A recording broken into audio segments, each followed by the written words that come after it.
Oats കൊണ്ട് ഞാൻ ചിരട്ടപ്പുട്ടുണ്ടാക്കി.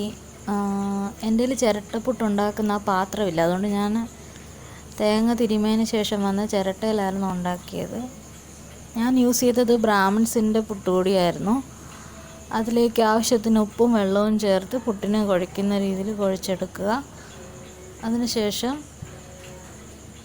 തേങ്ങ തിരുമിയതും ഞാൻ കുറച്ച് പഴം വെറുതെ അരിഞ്ഞിട്ടായിരുന്നു.